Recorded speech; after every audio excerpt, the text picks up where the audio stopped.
দেশবিরোধী মন্তব্যের প্রেক্ষিতে বিক্ষোভ মিছিল বিজেপির। তৃণমূল কংগ্রেস নেতৃত্ব মহুয়া মৈত্র, কল্যাণ বন্দ্যোপাধ্যায়, সাবিত্রী মিত্র ভারত বিরোধী মন্তব্য করেছেন। পাশাপাশি তৃণমূল কংগ্রেসের সুপ্রিমো মমতা ব্যানার্জির মিথ্যা বক্তব্য রাখছেন বলে বিজেপি দলের অভিযোগ, যার পরিপ্রেক্ষিতে জেলার অন্যান্য জায়গার ন্যায় খয়রাশোলে ও ভারতীয় জনতা পার্টির পক্ষ থেকে বৃহস্পতিবার বিক্ষোভ কর্মসূচি পালিত হয়। দলীয় পতাকা, প্ল্যাকার্ড সহযোগে খয়রাশোল বাজার বাসস্ট্যান্ড থানা এলাকায় একটি বিক্ষোভ মিছিল বের হয়। পরবর্তীতে খয়রাশোল বাসস্ট্যান্ডে একটি প্রতিবাদ সভা অনুষ্ঠিত হয়।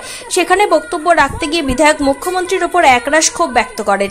তিনি বলেন, মুখ্যমন্ত্রীর বক্তব্য, বাংলার মানুষ নাকি অন্য রাজ্যে অত্যাচারিত হচ্ছে, নিরাপদে নেই, কিন্তু বেশিরভাগ মানুষ চিকিৎসা ক্ষেত্রে রাজ্যে পরিষেবা না পেয়ে ব্যাঙ্গালোর, ভেলোর যাচ্ছে।